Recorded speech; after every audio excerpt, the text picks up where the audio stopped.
Nokko, the upcoming Warframe, wrapped in mushrooms and spores, hasn't even hit the game yet, and people are already calling him underwhelming. It's not the first time a new frame has drawn early criticism, but there's something different about this one. The concept alone had so much potential. Players imagined spreading fungal infestations, controlling the battlefield with mind-bending effects, maybe even causing hallucinations or turning enemies against each other. But based on what's been shown so far, some are worried that he's just not living up to that.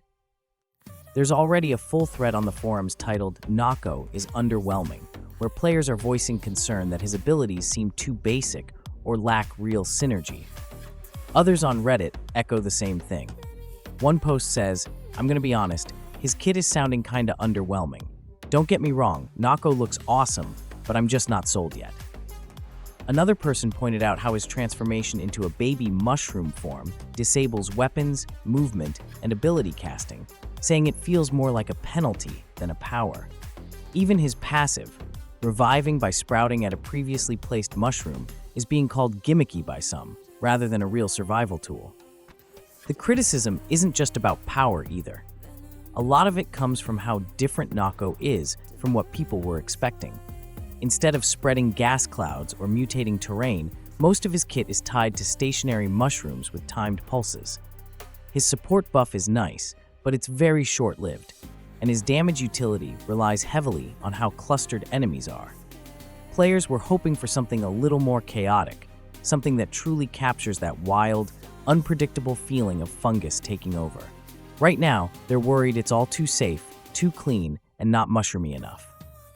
This isn't the first time the Warframe community has voiced concern over a new frame before it even hit the game. Ureli faced a similar wave of criticism when she was introduced. A lot of players felt her abilities didn't match her potential. Her movement felt clunky, her damage didn't scale well in harder missions, and Marolina, the surfboard mechanic that was supposed to make her stand out, ended up limiting her flexibility instead. People were drawn to her theme, but once they actually played her, many felt she was more frustrating than fun. The disappointment wasn't just because she was weak. It was because the design felt too cautious, like the devs didn't want to take risks with her gameplay. Kume is another example. Her entire kit is built around randomness, rolling decrees and adapting to whatever powers you get. Some players enjoy the unpredictability, but a lot of others say it makes her feel unreliable in serious content. The bigger issue is that most of her decrees aren't impactful enough, so you often end up with builds that feel scattered or inconsistent. That leads to a situation where she's technically usable, but doesn't feel rewarding to invest time in. Once again, the problem wasn't the concept, it was the execution. She had flair, but lacked follow-through, and many players were left wishing the devs had committed more fully to the idea. So, when people say Nokko looks underwhelming, they're not just being negative for the sake of it. There's a pattern here. You look at the recent live stream, and it does feel like Digital Extremes is playing it safe again. Instead of a wild, chaotic mushroom infestation frame, we're getting static spores, small ability windows, and a transformation that feels more like a novelty than a power move. Players wanted something unpredictable in a fun way, not restricted. And given how recent frames have landed, the community is just being cautious. Some of the criticisms are fair, especially when the design feels more careful than creative. But here's the thing. Sometimes the Warframe community gets it wrong too. Ureli didn't launch strong, but after some tweaks and niche builds, she found a loyal group of players who swear by her. Even Kume, for all her chaos, has moments where her decree rolls hit just right, and she becomes an unkillable support machine with bonus damage for days. Frames that look bland on paper sometimes end up thriving in practice, especially once modding, helmet swaps, and team synergies are figured out. Nokko could follow that same path. His mushroom pulses might not look flashy in a dev build, but in real missions, packed with enemies, buffs rolling, energy flowing, those little mushrooms could end up being game changers. And let's be honest, the visual and thematic design of Nokko is already doing heavy lifting. He's one of the most unique Warframes we've seen in a long time. The idea of planting spores that alter the battlefield, creating zones of influence and chaos, fits right into Warframe's best moments. Those missions where it's less about raw numbers and more about control, tempo, and flow. His passive, even if gimmicky on paper, could become a clutch tool in Steel Path or solo runs. A second life tied to smart mushroom placement. That's the kind of mechanic that rewards planning and creativity, and Warframe players eat that stuff up when the potential is there. That said, it's on Digital Extremes to show us that potential. Right now, it feels like they're holding back, maybe to avoid another broken release, maybe to manage expectations.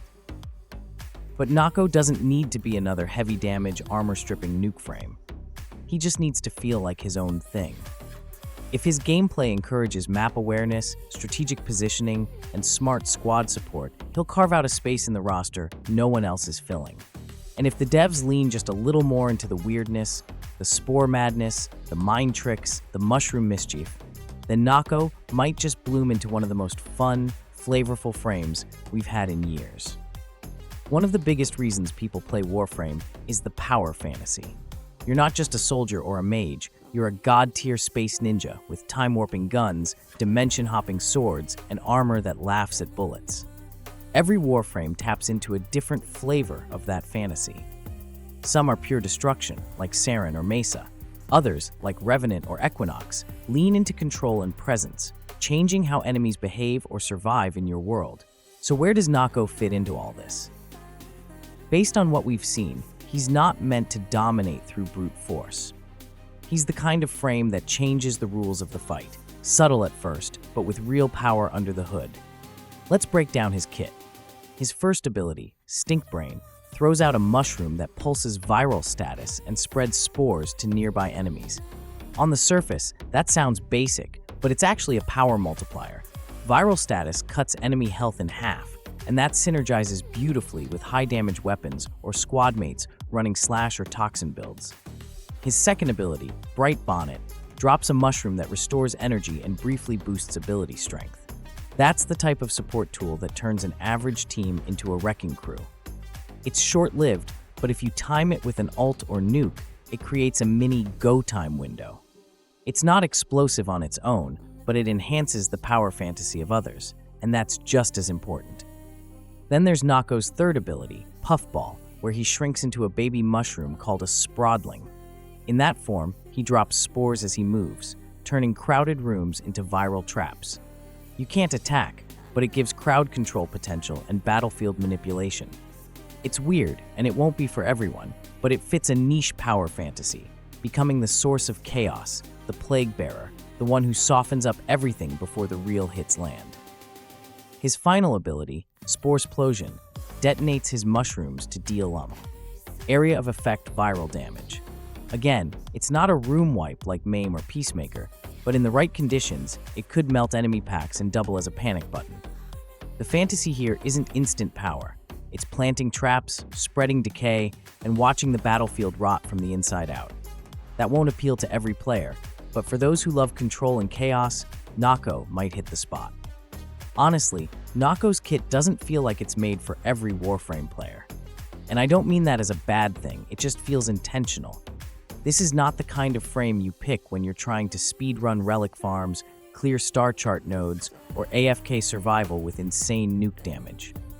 Nokko seems built for players who like to mess around, experiment, and find joy in the chaos.